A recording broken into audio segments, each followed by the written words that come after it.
ये देखिए, मैंने ट्वीट किया था कि जो ये सब कमेटी का रिपोर्ट होगा, मैंने बोला था कि कुछ निकलेगा नहीं वहाँ से, तकरीबन 1 महीना पहले, और दूसरी डेट दी जाएगी या फिर दूसरी कमेटी बनाई जाएगी। तो नॉर्मली जो मुझे मालूम है कि आप कैबिनेट के सामने कोई ऐसी चीज़ नहीं रख सकते हैं जो लॉ ने क्लियर नहीं की, because you can't put something which is illegal in front of the cabinet.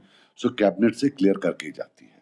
अभी नेशनल कॉन्फ्रेंस की हुकूमत है, तो ये कुछ भी कर सकते हैं, सो ये कैबिनेट के बाद भी भेज सकते हैं।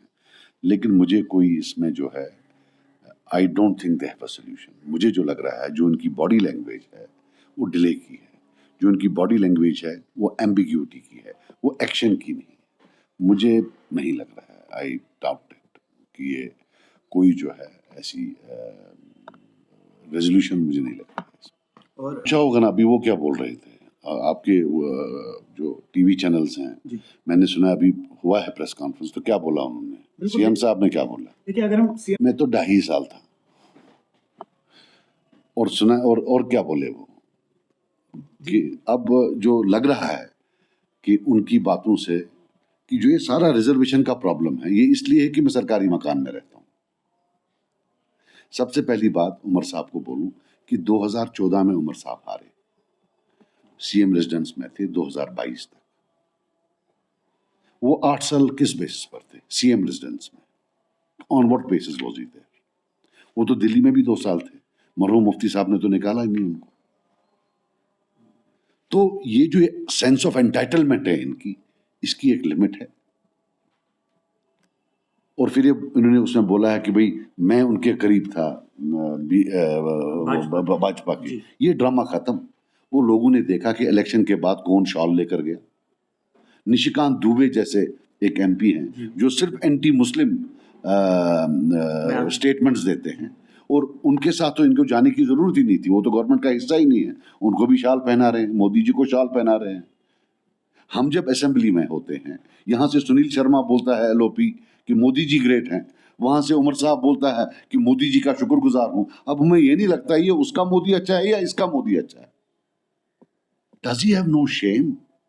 दे are bending their back backwards.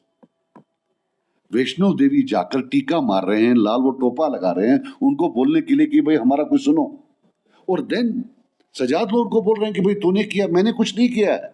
और वहां से आकर फिर हजरतबाल आकर पहले सफे में खड़े होते हैं। ये तो मैं उन लोगों को बोलता हूं कि अल्लाह के पास उनको जवाब देना होगा, कैसे बैठने देते हैं इनको पहले सफे में वहां से आकर। और जहां तक रिजर्वेशन का आप सुनना है तो सुन लो। रिजर्वेशन का इशू जो है ये गवर्नमेंट ऑफ इंडिया का मामला है, और ये बीजेपी का मामला नहीं है। इसमें कांग्रेस और बीजेपी एक साथ पेज पर। इसकी शुरुआत होती है 2002 और 2008 वाली सरकार से। यहां एक कॉन्सेप्ट होता था डिस्ट्रिक्ट वाइज रिक्रूटमेंट। सबसे पहले तब ताराचंद जी इनके शायद डिप्टी चीफ मिनिस्टर थे, ही थ्रू अ फिट कि अगर शेड्यूल कास्ट नहीं है कुपवारा में या बारामूला में, तो उसको फिल करने के लिए जम्मू से लाइए। तो होता क्या था कि वहां से बंदा आता था, सिलेक्ट होता था, क्योंकि शेड्यूल कास्ट तो यहाँ है नहीं।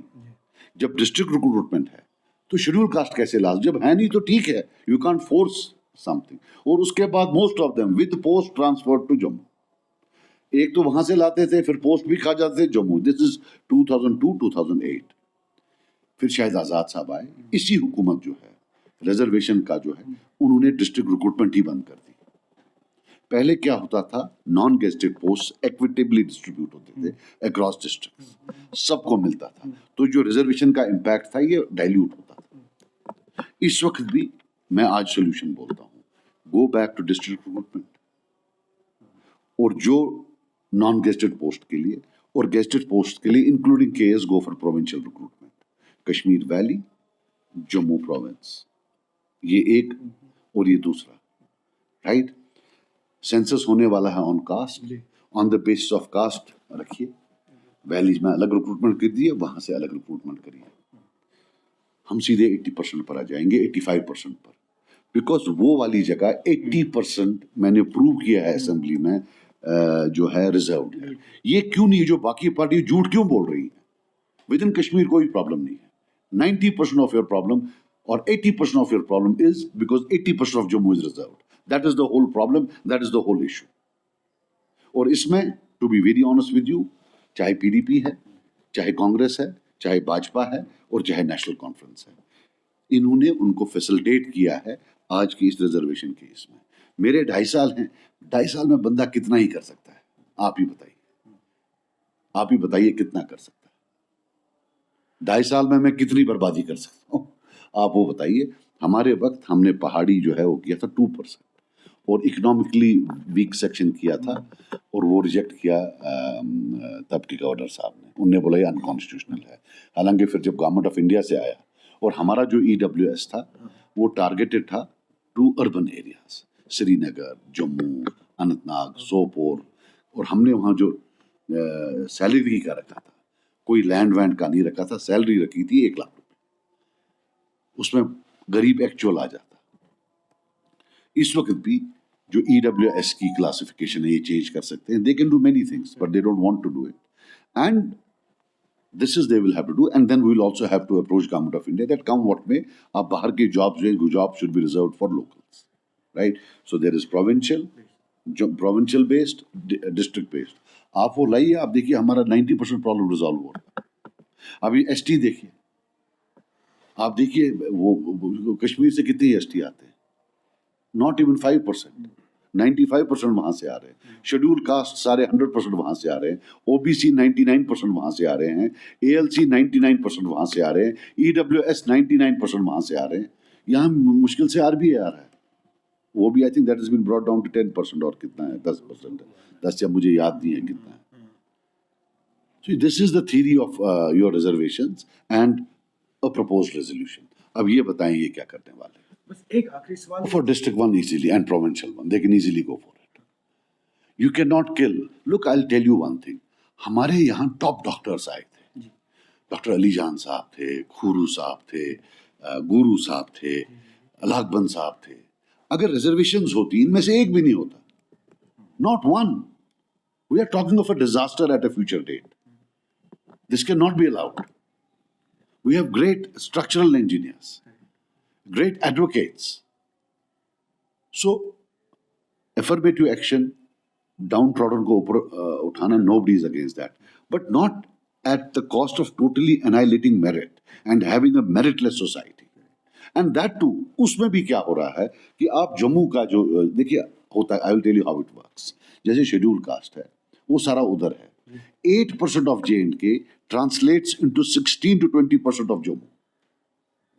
You see, you have to look, जो मैंने असेंबली में डेटा दिया था, you have to understand. अब OBC है, वो 90% वहाँ है, 6% है, 90% मीन्स 11% हो गया ऑफ जम्मू। EWS, ST वो भी ज्यादा वहाँ है, so it adds up. अब ALC है वो 4% है, वो 2 गांव यहाँ है, 400 गांव वहाँ है, तो वो भी वो 8% हो जाता है वहाँ का। So what happens is that you are adding up, ये double हो जाते हैं, because most of the categories don't exist here, but you have to still pay for them in terms of reservation. So you can't borrow the demographic makeup of Jammu and thrust it down the throats of Kashmiri speaking people. You cannot do it.